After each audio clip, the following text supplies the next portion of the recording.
All right, well, thank you so much. I didn't cry. I still might. I woke up this morning and said, don't cry, don't cry, don't cry, don't cry. So we'll see what happens the rest of this morning. Now, it's 11:37. People are getting fidgety, so we're going to go ahead and get this party started. But I do want to say, just from the very bottom of my heart, thank you. To family and friends who have come, thank you. I'm not going to do it. No, Casey, you told me I couldn't do that, so no. We shouldn't cry at the podium, but this is truly special. Thank you to my family, my husband, Dr. Cobbs, Shelby, all the family and friends who are in the audience, fellow presidents, community members. This is truly a humbling experience to be part of this community and to be a part of this family. So I stand before you today extremely grateful, honored, and humbled by this experience. If anyone had asked me not more than 20 years ago if I would be standing in front of such a distinguished group of people, honestly, I would probably laugh and say, nah, that's not possible. And I didn't know anything about that video, so thanks for putting all my stuff out there, Mom. But some stuff is supposed to stay out of the media, but anyways. So my mom worked hard and late nights at multiple jobs to provide for my brother and me. She put food on the table and clothes on our backs. And in fact, I attribute my penchant for shopping to my mom, although she may not admit it. In addition to her career at the U.S. Postal Service, she worked the evenings and weekends at JCPenney. And those employee discounts, y'all, they went a long way. Every other week, she brought home shoes, clothes, perfume, whatever one needed to survive teenagehood and middle school and high school. But when our father died, she wanted us to have a new beginning. So she moved us out of our first home to a bigger house full of kids and other families. I remember the day my mom delivered the news that our father had passed away. Even now, I don't remember seeing him sick, but my father was a proud man. I can imagine that he did not want our last memory of him to be lying in a hospital bed. And we were sitting in my room, facing the mirror in the bathroom right across the hall. I can't recall her words, but I knew that my dad, who loved drinking Budweiser with his buddies, watching movies on HBO, and who was literally larger than life to me, was not coming home anymore. He served for DeKalb County's Fire Station 16, and the firefighters in that station literally became our family. I remember a time when I was walking somewhere in a parking lot, and I fell and scraped the side of my face. And I guess this is where my daughter gets it from, because I screamed, "Daddy, I want my daddy, I want my daddy." So my mama put me in the car and she drove me to the fire station, and they gave me a blow pop and some stickers, and the paramedics fixed me up. But it was that type of a family environment. His funeral was majestic. There were fire trucks everywhere.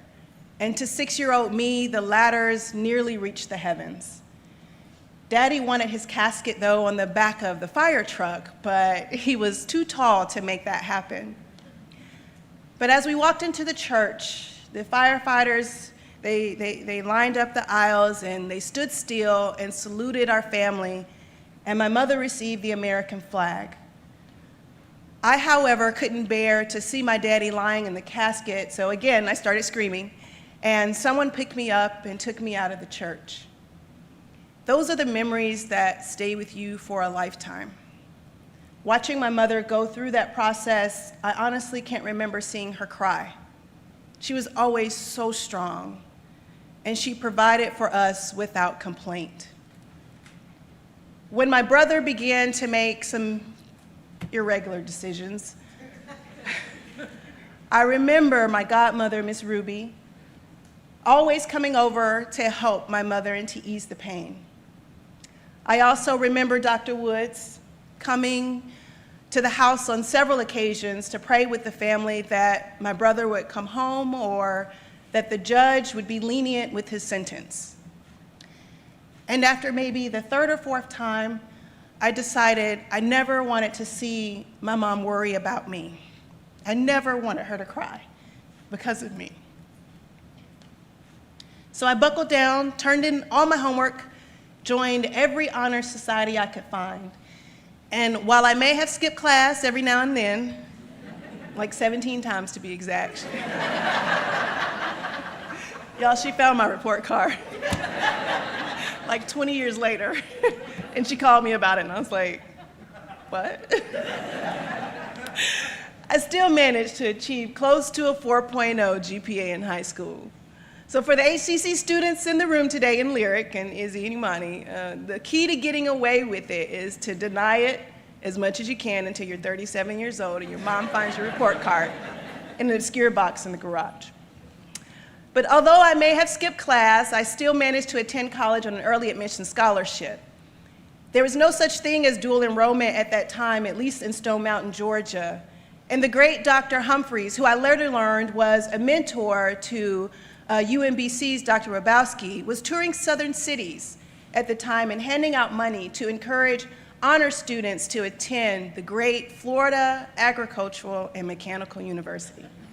I say that with pride.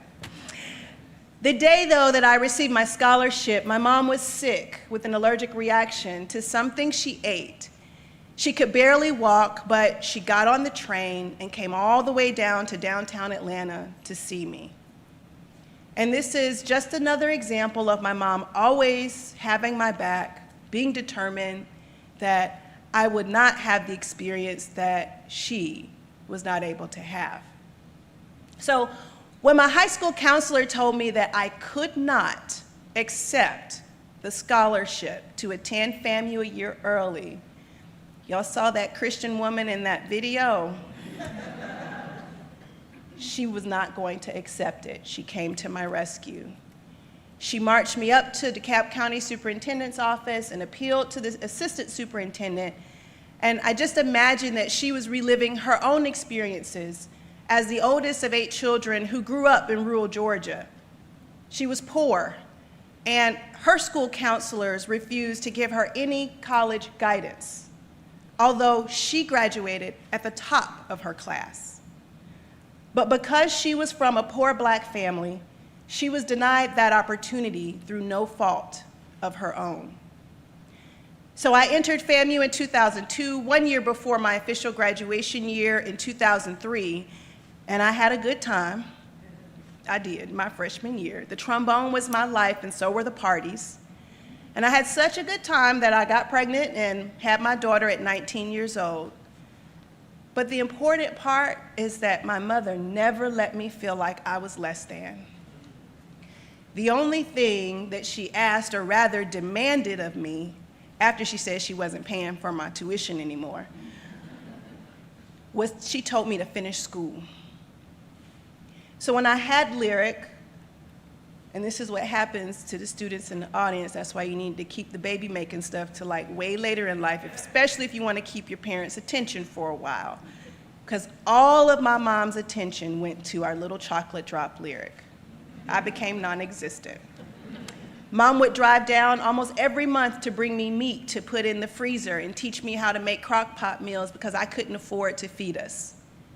She also gave me her JCPenney credit card because back then you could use that card to buy Similac baby formula from the Eckerd's drugstore. So how did Lyric and I eat? Sherry Willis. She was my rock. She's still my rock. And when I felt like nobody saw me pregnant and walking across the FAMU campus, I could always call my mama. She would listen to me cry seriously for like 5 minutes, and then she would say, all right, that's enough, go figure it out. So I want to take a moment of executive privilege. I didn't know the video was there. Thank you for that video, Mom, but I want to invite her to the stage because if it were not for her, I would not be standing here.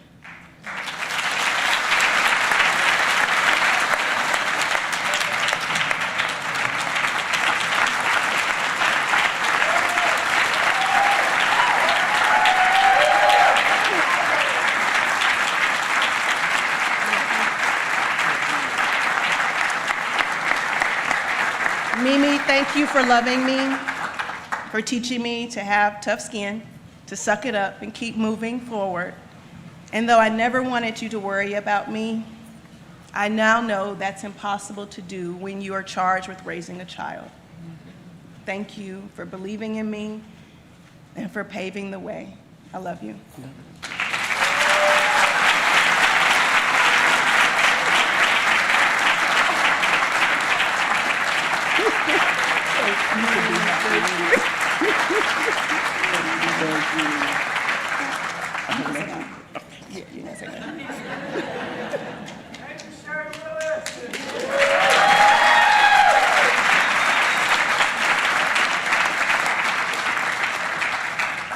All right, so here goes my official speech, and we'll make it quick. Y'all ready? All right. And I'm not gonna cry. I got all the feelies and the emotions out. So my journey to this stage, though, has not been easy. And I wouldn't trade any of my experiences for the world. Each experience gave me a little something I needed for the journey ahead. And we never know why God allows us to experience certain challenges, but they always prepare you for something more. Who knew that my experience as a teen mother would become my platform as a college president? Who knew that I would be able to change lives in a positive way through the simple stroke of a pen? Who knew that the little girl who grew up in a single-parent household would one day hold titles such as the first African-American president? But throughout my journey, I have experienced ups and downs, sometimes the kind that you literally see on a TV show. But I am blessed to have weathered the storm because of the strong and supportive family that I have. To my husband, Dr. Brown, you are the perfect verse over a tight beat. I always wanted to say that.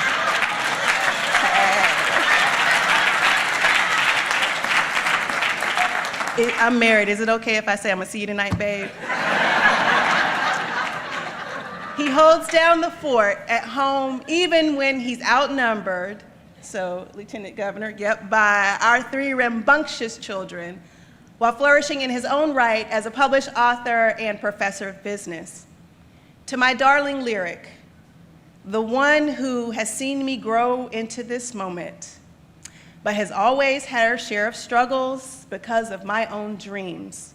Thank you for putting up with me as you had to change schools several times when we moved from Florida to Texas, then to New York, from New York to Washington State, and finally to our forever home in Maryland. Yes.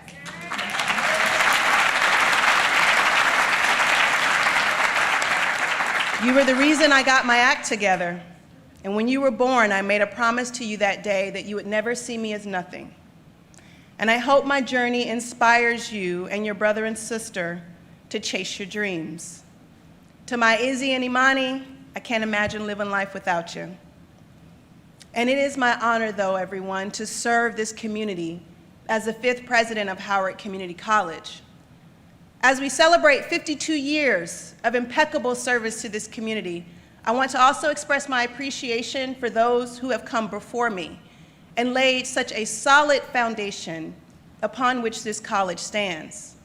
Dr. Al Smith, first president of HCC, Dr. Dwight Burrell, second president of HCC, Dr. Mary Ellen Duncan, third president of HCC, and Dr. Kate Hetherington, fourth president of HCC.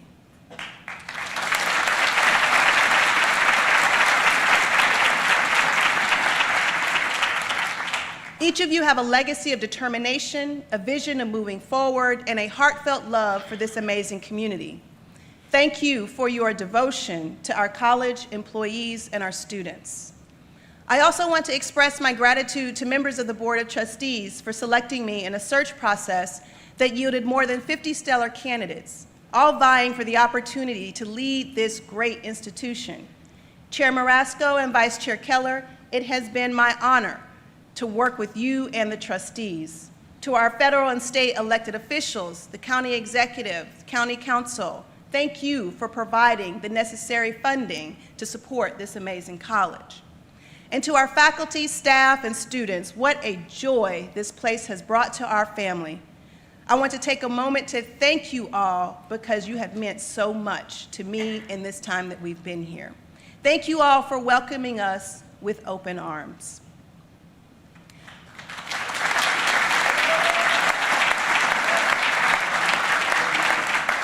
So as you saw in the video, I am a historian by training.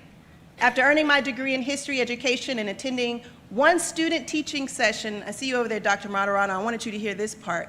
I attended one student teaching session at a local Tallahassee middle school full of sixth graders, and I quickly changed course. I believe that teachers have a very special place in my heart, but I couldn't do it. And at that moment, I decided that academia was where I wanted to be. What I did not know at the time was how the study of history would, should, or could be used as a tool in a college presidency. Working on my dissertation, I studied the Black elite in the 19th and 20th century United States. My focal point was a woman named Adela Hunt Logan. Born in 1863 in Sparta, Georgia, she was educated at Atlanta University, and she began her career as a teacher in 1883. She was of mixed race blood, and she had a fire that burned bright for the cause of women's suffrage and for the plight of blacks in this country. She was a trailblazer for her time, albeit with her own human struggles on the campus of Booker T. Washington's Tuskegee Institute. Her husband, Warren Logan, would later serve as a trusted friend and advisor to Booker T. Washington while controlling the finances of the school. Now, Adela committed suicide by jumping from a window at the top of a building at the Institute. But although my dissertation really analyzed suicide in the Black elite, a topic that does not get enough attention today, my research also gave me my first look into the inner workings of an educational institution. My studies under the direction of Dr. Maxine Jones, who is here with us today. Thank you, Dr. Jones.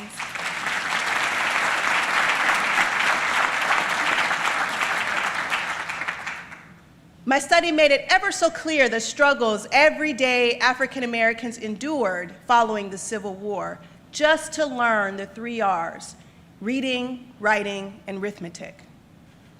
But before there was an Adela Hunt Logan in my worldview, there was also a Mary E.C. Day Smith. I published an article on her life in July of 2005 in the AME Church Review while conducting my research. I learned, though, that she was born around 1852 in New York, and she traveled to Tallahassee as a result of her connections with the African Methodist Episcopal Church. Now, the AME Church at that time was working to expand their influence in southern states immediately following the emancipation of African Americans from slavery. In 1866, Mary arrived in Tallahassee. She was appointed a teacher in the Sabbath schools for newly emancipated blacks. And she remained there for 2 decades. Many of her accolades include helping to organize and create the first Colored State Teachers Association of Florida. And finally, in 1891, she turned her sights to Edward Waters College, today's Edward Waters University, where she started the college's first normal department, or a teacher training school, what would eventually be known as a college of education. Now, both Adela Hunt Logan and Mary E.C. Day Smith started teacher training schools. Both worked towards women's involvement as leaders in their respective communities, and both dedicated their lives to a cause greater than their own. They endeavored to change the narrative about freedmen following the Civil War and Reconstruction. And coupled with their religious beliefs and their determination to spread knowledge, they sought to free thousands of people through an education. While I have chosen to highlight these trailblazing Southern women, I want us to take some time to examine and juxtapose the times of slavery, Civil War, and Reconstruction right here in Howard County. This county had a little over 250 enslavers who owned around 2,000 men, women, and children. When slavery was outlawed in Maryland on November 1, 1864, many of the formerly enslaved children did not have an opportunity to attend one of the 11 schools established by the Freedmen's Bureau in the state. Instead of attending school, these children were forced to work for their former slave owners, thereby denying them an access to an education.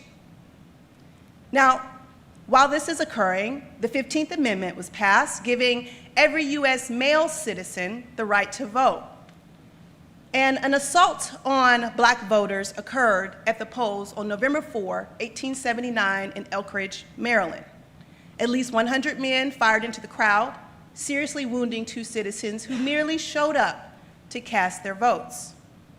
And for those of you not from around this area, Elkridge is right here in Howard County, Maryland, about 15 minutes from the college.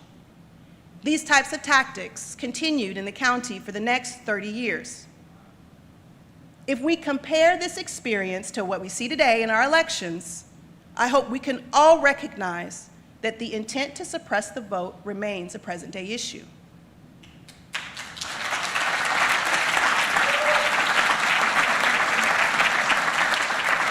So let's fast forward to 1880.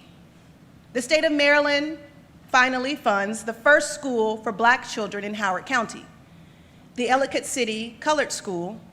It operated from 1880 to 1953, only 17 years before Howard Community College officially opened its doors to the first class of students. Not all children were permitted to attend the school, as they would need to receive permission from their landowner. Now, it's important to note that the Ellicott City Colored School offered evening classes for adults after their workday on the plantations. Does that sound familiar? Today we sit around and say, how do we get our adult students in? The answer was back in 1880. While the state provided the wood for the actual building, it was the black community who raised the funds, boarded the teachers, conducted their own maintenance, and funded the supplies needed for the school. Now, because the state refused to pay for electricity, the school also lacked running water and heating for nearly 73 years, its entire existence.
Let me pause and mention that I don't believe that people should need to have a bachelor's degree to be able to have a career and earn a good family wage.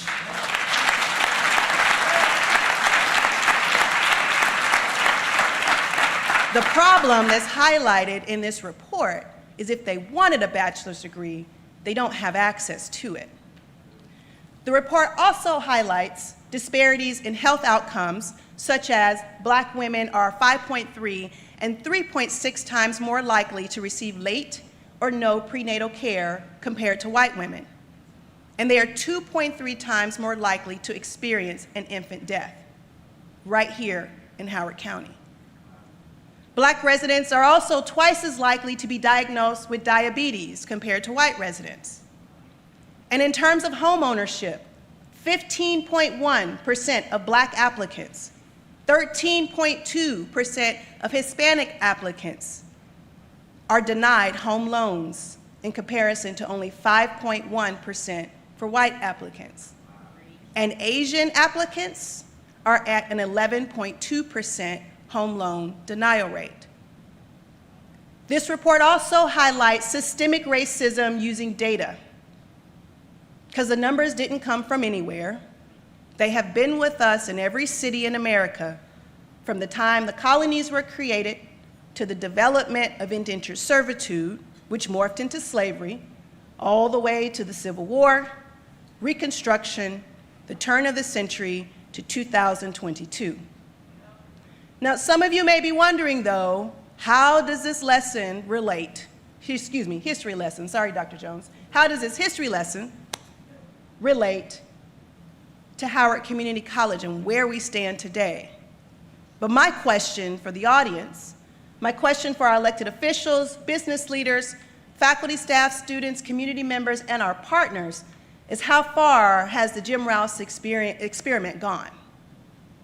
Who is responsible for realizing his vision of building a new American city? Rouse was a developer and the visionary responsible for building Columbia as we know it today. Take walks in the parks and all that stuff. I love it, right? But he wanted us to create an integrated community, and he found the perfect opportunity, an opening to put this vision into motion after the passage of the Civil Rights Act of 1968, also known as the Fair Housing Act, which provided equal housing regardless of race, religion, or national origin.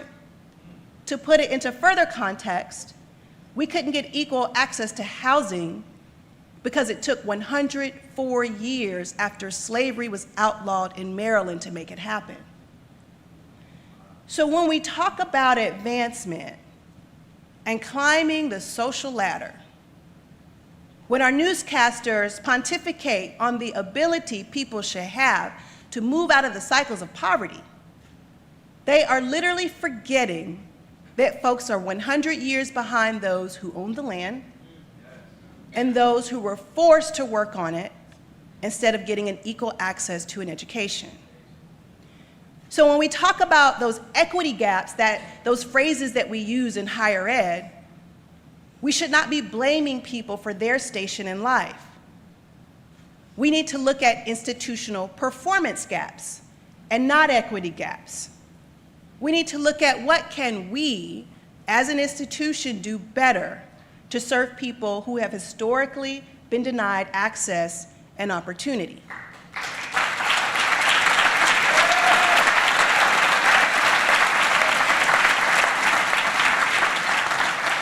Because the central piece of this narrative is that in a perfect world, had it been given to the freed Blacks in Howard County, I wonder how far they would be today. But that was also denied to them. When we look at the data released Monday, we cannot view it in isolation. We can't view it in terms of the last 10, 20, 30 years. We must understand that this is systemic. Our institution, the one you're sitting in, we are a system. And we must analyze our systems to ensure they are not putting barriers in place for future generations to access an education, such as keeping electricity and plumbing out of a school for 73 years.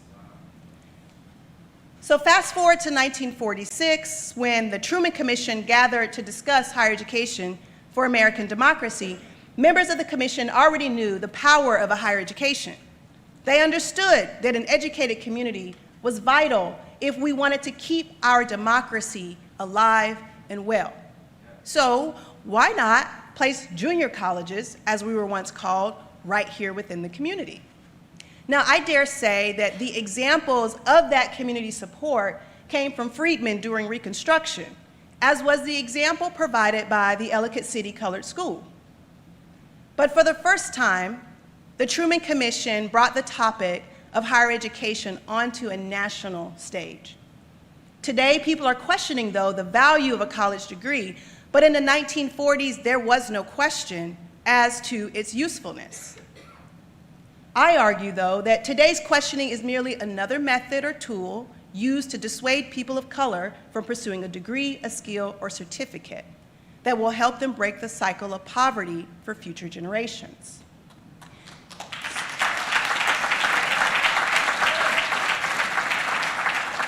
So here we are in 2022, celebrating 52 years of existence amongst a turbulent past. Each HCC president that has come before me has had to lead this college through some challenging times. But each decade in this country brought its share of struggles, and those struggles turned into opportunities to be better.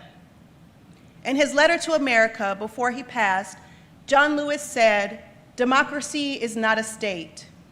It is an act, and each generation must do its part to help build what we call the beloved community, a nation and world society at peace with itself." We have survived a global pandemic, and understandably, people are tired. But when I get into my funk and I say I'm tired, I did it this morning, I'm tired. But I had to stop and think about my ancestors who worked the plantations in Georgia and Mississippi, who could not afford to put down the plow, or who couldn't stop picking cotton because they were tired. There was no sick leave available to them. The only thing they had were their convictions and the hope for a better future. So we must keep moving forward. And as we move HCC forward, we must also understand that the work we do in teaching and learning and providing experiences for everyone who comes to this college is helping to ultimately save lives while preserving our democracy. So let me be clear, because I don't want y'all to leave this room and say that Dr. Willis's speech was political. No, I am presenting historical fact. I don't care who you vote for or what you believe. I care that you have enough information to make the best possible educated decision because you were given the critical thinking tools needed to make up your own minds, to discern what information is true or false, and to vote based on your convictions. And what of our students? We must situate our students' experiences within the historical context of this county, of the state, and of our nation. Because I'm sure that there are descendants of Howard County slaves, knowingly or unknowingly, right here at this college. We owe it to them, and we owe it to their ancestors to provide them with a quality education. We also owe it to every marginalized member of our community who has been denied an access to essential needs. Those people who have to think twice about whether to fix a flat tire or buy food to eat, or who went through the pandemic with an empty pantry or without a place to live. U.S. News and World Report ranked us as the 6th most affluent county in the nation, and make no mistake, I can understand that. Our ranking is a testament to the hard work that makes this community a better place for all. Yes. We are a healthy community. Yes. We are a best place to live. Yes. And this is also a leading place to raise a family. But I don't want us to lose sight of those who are within the walls of this community who are not truly seen when these rankings are released.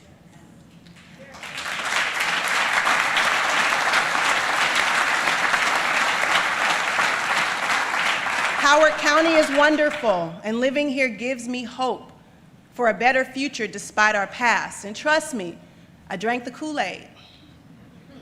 And we will be closing on my family's new home right here in Columbia, Maryland at 3 o'clock today. So I get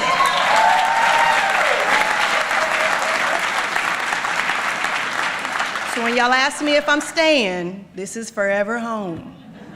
We ain't going nowhere. We have work to do. I am committed, though, to remembering our past and bringing it with me every day to build a better future for every resident in this community. And what great timing to think critically about the future of the college. As part of the college's long-term strategic planning process, HCC launches the Commission on the Future every 5 years. The purpose of the commission is to identify innovative ideas, emerging issues, and alternatives for the future of the college. Objectives include increasing HCC's responsiveness to the emerging learning needs of Howard County, establishing a process that will serve as a model for continued citizen participation and helping the college prepare for the future. Creating a widely understood and shared vision for the future of HCC.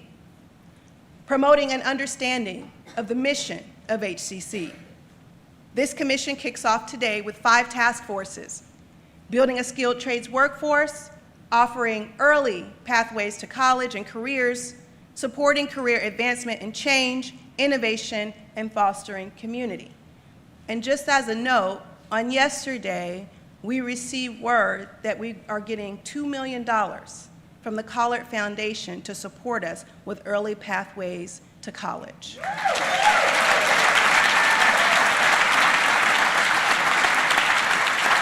Those funds will help our students who are coming from our high schools to take classes at HCC go tuition free. So we are very grateful for that opportunity. I am so proud to partner with Judy Smith, who is a dear friend to the college and has stepped up to chair the 2022 Commission on the Future. Judy is a managing partner of On Point Consulting, and she is here with us today. Judy, I don't know where you are, but will you please stand to be recognized?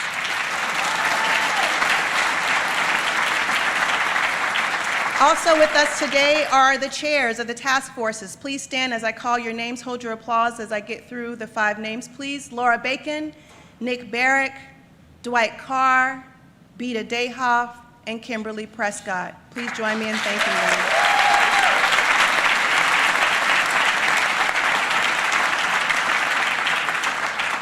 Thank you all for your leadership and commitment to the college and our community.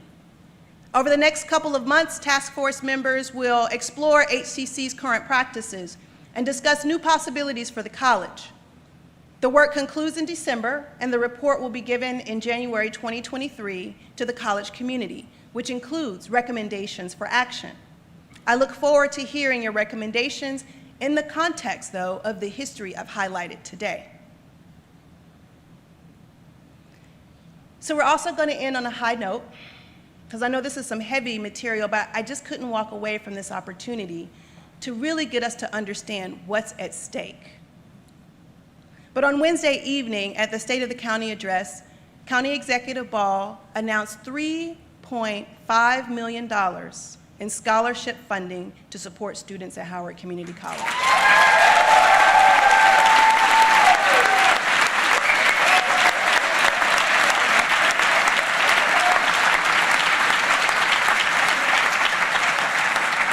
Thank you, Dr. Ball, for believing in the vision and for doing your part to make the systems we operate in more welcoming to all of our students. I already mentioned I jumped myself on the screen, so whoever's running the teleprompter, just go ahead and skip, sorry. But I already mentioned the Collard Award. We can keep going. But seriously, I appreciate this opportunity, and I know this has been a very long morning for you all. But I want to leave you with this quote from Dr. John Henrik Clarke. As we remember our past and consider our future and where we want to be, and as a historian, I've always kind of thought, like, in 50 years, when they write about us, what are they going to say? What do we want them to remember about our time here today? History is a clock that people use to tell their political and cultural time of day. It is a compass people use to locate themselves on the map of human geography. History tells a people where they have been and what they have been, where they are and who they are. But most important, history tells a people where they still must go and what they still must be. So while I am the first African American leading, it would not be possible if it were not for the sacrifices of all who have come before me. We have work to do to realize an equitable future for all residents of Howard County. I promise to give my all to this college. I promise to give my all to this community as our lives and our nation depend on it. Thank you.